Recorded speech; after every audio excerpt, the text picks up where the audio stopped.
두꺼운 떡에 손으로 주부라면 되지 요새 두꺼워 쫙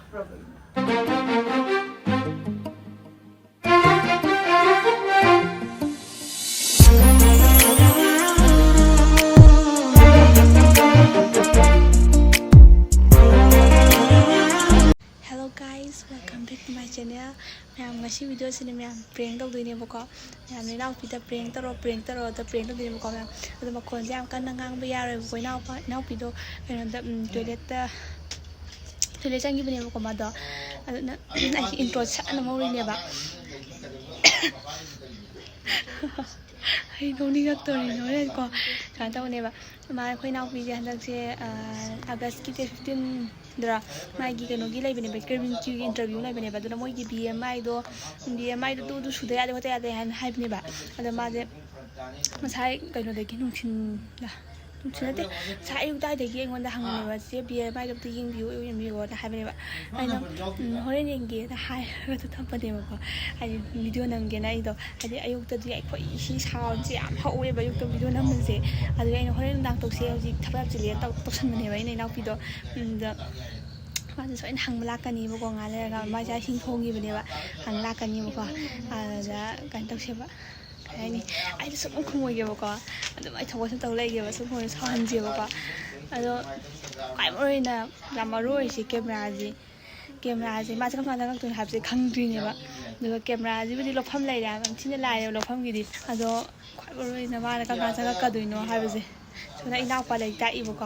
아도 마시 간 같이 또 하지 니마 다 사이제 저 카메라 저 원터 탐베게 아도 좀 장고 좀 짜나자라더니 마 떠가시 거면 아니야 프랭크 하라세 아이나 미 사오 버지 안 빠칼래 하바 마디 막콘도 막콘도 사오 보이노고 아도 다서 मैंने प्रिंट तौर हामिना प्रिंट तौर स्कूल अदना हसीदी सहलसे तान चारेबा ngасai te khaleimniba प्रिंट तौगिसे अदना तानम चिन चारेबा को नुंदाल दसो हाई गबने बाइना तौरगे ना ngасai je aduna yam तौरसे वा yam ngangda bida hawrase अदि मैम वीडियो से दम थारागा थमसे हाइदि मा लापा खान चाना बको नि कंगा लाखदनो खंगदेना मै ngang lik ta i ngang lik thpoina ngairase ai kon thaba ta bani yam lau ka me ati ba khoi ka adi tamani bako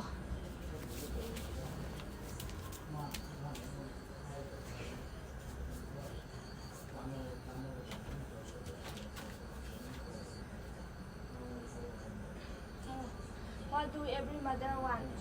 Every mother wants their child to grow up with good values.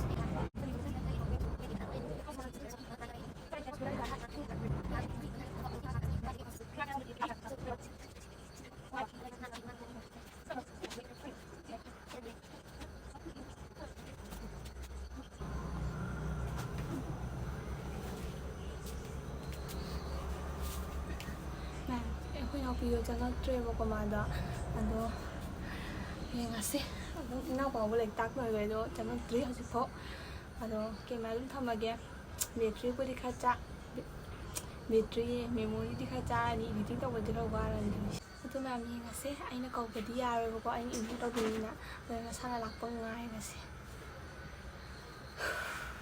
lak dah, jangan kau mulai kaya, cuma lak dah. Ini mas.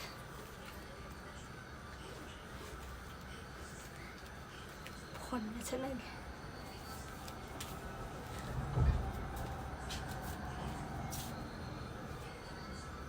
Kayak mana tuh sih? Nah.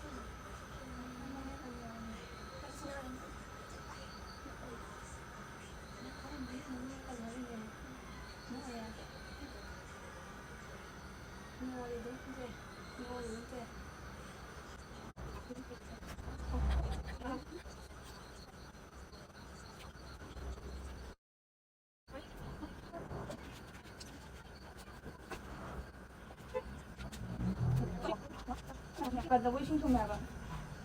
애기 아뚜리에 따르고. 뭐야? ai bìa mai làm gì mà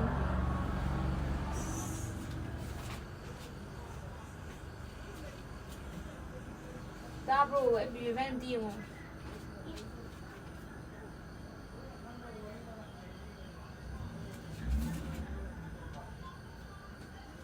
chị thấy gì rồi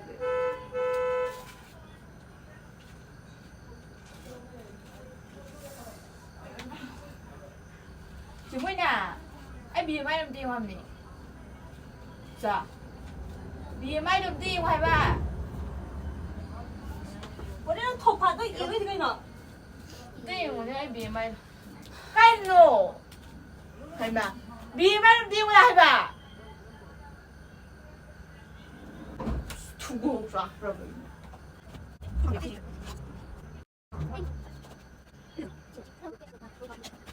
짭짤보. 정민아 ai cái nó đun tiền ngoài bìa mai đồ chị số máy tàu của tôi được không để tôi gì Hello? sim tiền ngô tôi xin tiền ngoài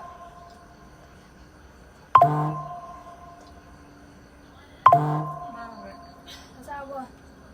tôi xin tiền mà sim tiền ngô 자 두억 잡고는 예 sim tiền ngoài bên đây mà bìa mai sim tiền ngoài bà Hello? 예 예 아주나 까리 아이 봐 Hello? Dạ. Cái master gì đó. cũng giặc vậy Em biết đâu này này kìa. Hỏi email đã. Không là tổ tay nè. mình ngã sẽ ta rồi nè Tôi nói gì anh không là tổ tay nè. 두억 잡고는 좀 뭐냐 Ô, ô chúng mình đây đi cho nào đây chứ đi qua. sim tiền mai sim tiền ngoài bà quy đây đi nó còn giờ tôi tổng được thì nó gạt được rồi bà Master tao mình ấy cảm ơn ta đi. Anh đi July kìa. 손으로 두 번씩 와. 가 사이는 강이지 나. ngoài cái mà rồi đi. 심리 하면은 시간은 위에 와라는 거리 시간이 너무나. 아 사이는 강이 파기라. Email này đây. 많이 두고 또 손으로 두 번 뒤로지. 심리 위에랑 치가 들어나. 오빠! 오빠! 포스폰 타러! 내가 tiếp phải rồi. 오빠. 지금 뭐야 뭐 꼭사이면 위에 많이 뛰는 위에야 들려있다. 손으로 두 번가 이노. 포스폰 타러!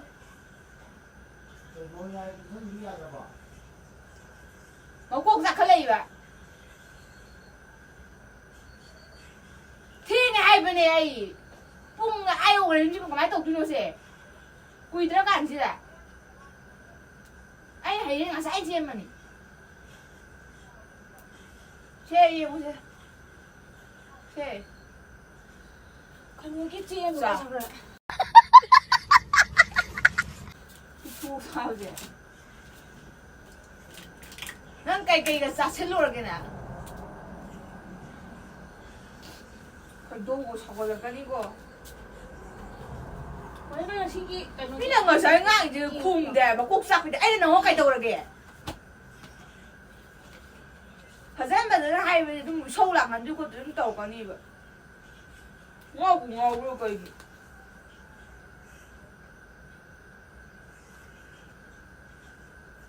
시에만 놓아라 해 시에만 놓아라 봐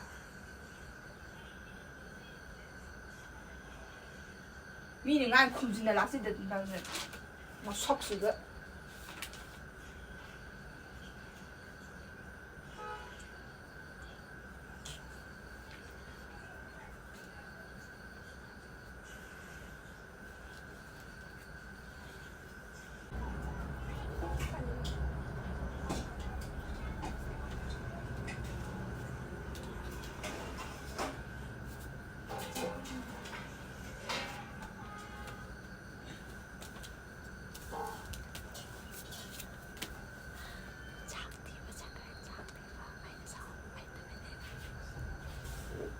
tay tay tay. Ngài qua thằng ngang cái đó prank tao đi về. Sẽ không biết prank tao đi vậy. Thôi, ở đây này qua thằng ngang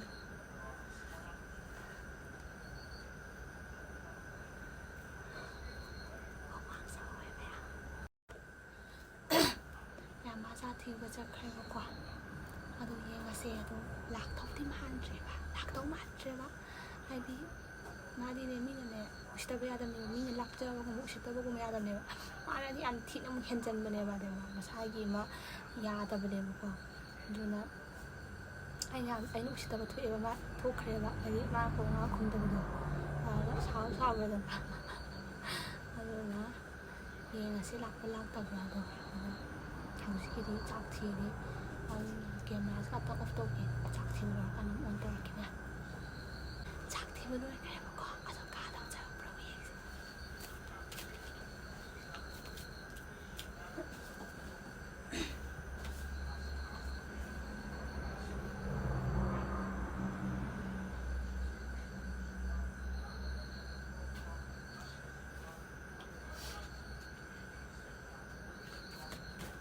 Mama! Mama! Sao rồi?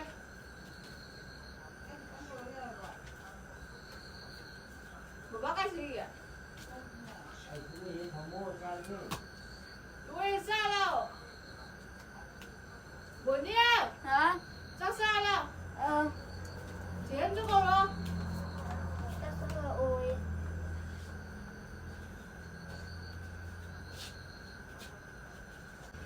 ꯃꯌꯥꯝꯁꯤꯗ ꯑꯩꯗꯣ ꯏꯅꯥꯎꯄꯤ ꯆꯪꯉꯛꯄ ꯉꯥꯏꯕꯅꯦꯕꯀꯣ ꯑꯗꯣ ꯑꯗꯨꯝ ꯑꯩꯗꯣ ꯍꯥꯏꯗꯤ ꯑꯩꯅ ꯉꯥꯡꯕꯗꯣ ꯑꯗꯨꯝ ꯇꯥꯔꯝꯃꯔꯣꯏꯕꯀꯣ ꯍꯥꯏꯗꯤ ꯀꯟꯅ ꯉꯥꯡꯕꯗꯣ ꯌꯥꯗꯕꯅꯤꯅꯀꯣ ꯑꯗꯣ ꯁꯤꯗ ꯏꯅꯥꯎꯄꯤ ꯆꯪꯉꯛꯄ ꯉꯥꯏꯔꯤꯅꯦꯕ ꯑꯩꯁꯦ ꯉꯥꯛꯇꯪ ꯆꯪꯉꯛꯑ ꯈꯣꯠꯂꯒ ꯏꯁꯧ ꯂꯥꯡꯕ ꯈꯣꯠꯄ ꯀꯃꯥꯏꯅ ꯇꯧꯅ ꯌꯦꯡꯒꯦ ꯇꯧꯕꯅꯦꯕ ꯑꯗꯣ ꯁꯨꯡꯆꯪ ꯆꯪꯉꯛꯇ꯭ꯔꯦ ꯑꯩꯁꯦ ꯑꯗꯨꯝ ꯉꯥꯏꯔꯦ ꯁꯨꯡꯆꯪ ꯆꯪꯉꯛꯇ꯭ꯔꯦ ꯉꯥꯏꯕ ꯑꯗꯨꯝ ꯍꯦꯟꯅ ꯋꯥꯏꯗ ꯆꯪꯕꯤꯔꯛꯇꯕꯗ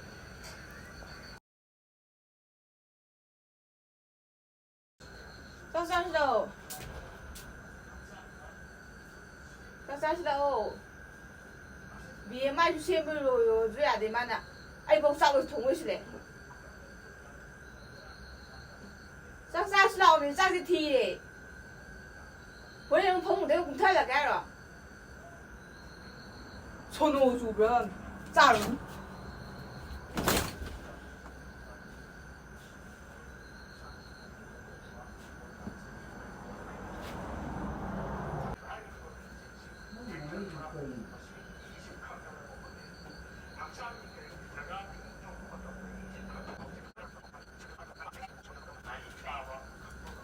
Sukses lang mo na.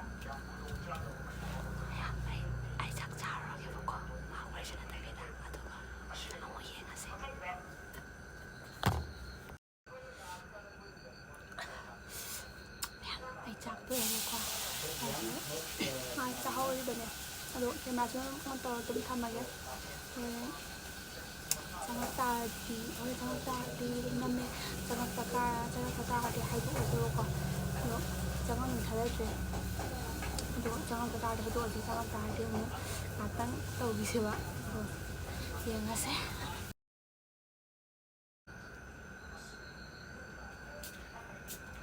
난 육식집이야.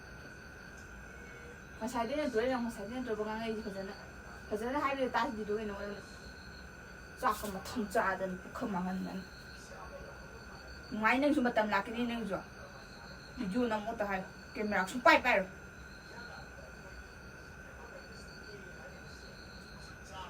masay dai ji mana ma thun da sina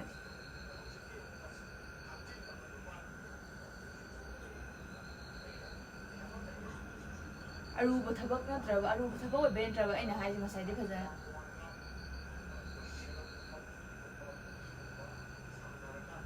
na suka ko pa ko nang da yang khum de suka ko pa ko na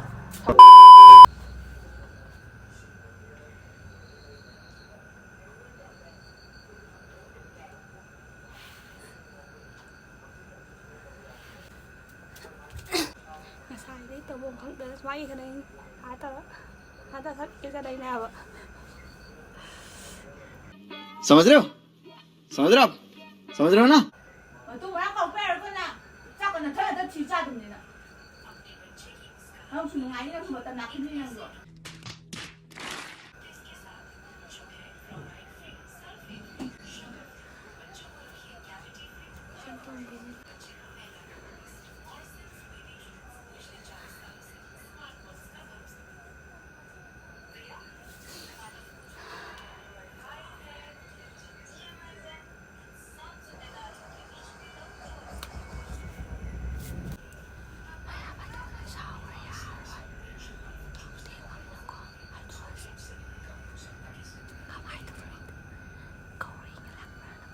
이찬돈비! 이찬돈비!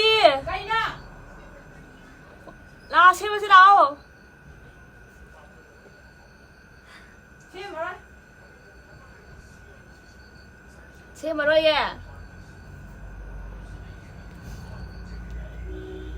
nanti surprise sama lo. Nanti surprise sama lo nih.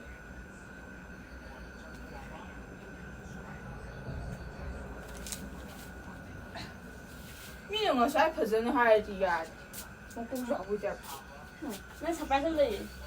까이노 Surprise. Ayong, ada nih. Asiki kukup ani nak mana tak aku boleh juga.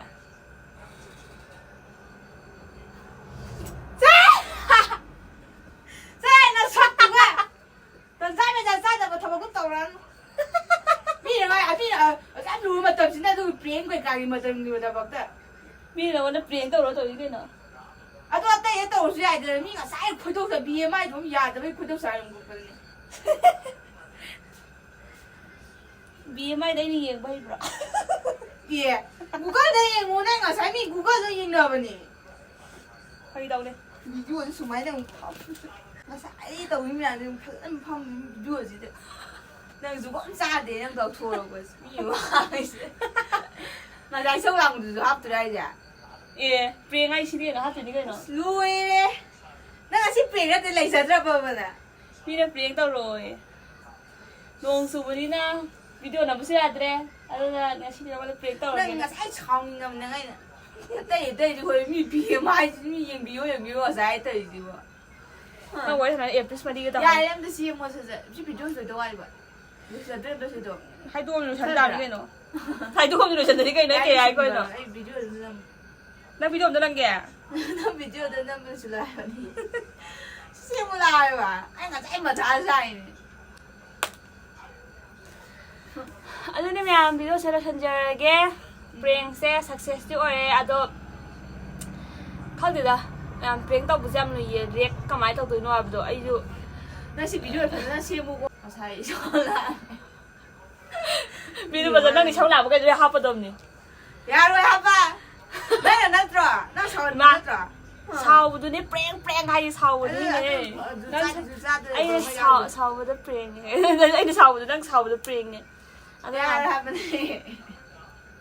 Kita ngay hay là cái nào bị sau thì lấy cái miếng nữa cho sao cái gì bà. Ai là khôi là hoàng ngang mà gì khôi sai thì đang ta bên này bà. Kita ngay hay là cái đầu gì lấy cái miếng nữa cho sao là ngon một. Ai mà video sẽ là hiện giờ cái mai chú yên bìa cái. Ado ma'am prank se nungai ti comment dai biro mo ado prank tau ba se yamna wai khwai de wa ba je prank oi re me ai di cha bu khot pa di mu chan thong na lo ne prank ha ba di mu ai di ama di khang doi ni na ado ai na khang ba ni na ko nok ning ba dai di sky ni no si ing lo khu tau ya wai de tau bo ngang da ba sing ga ta ba ni sing ga thak sa la ni no na ma'am prank hai bu sini success oi re Ada na siya lagi. Prank sa oray. Bye!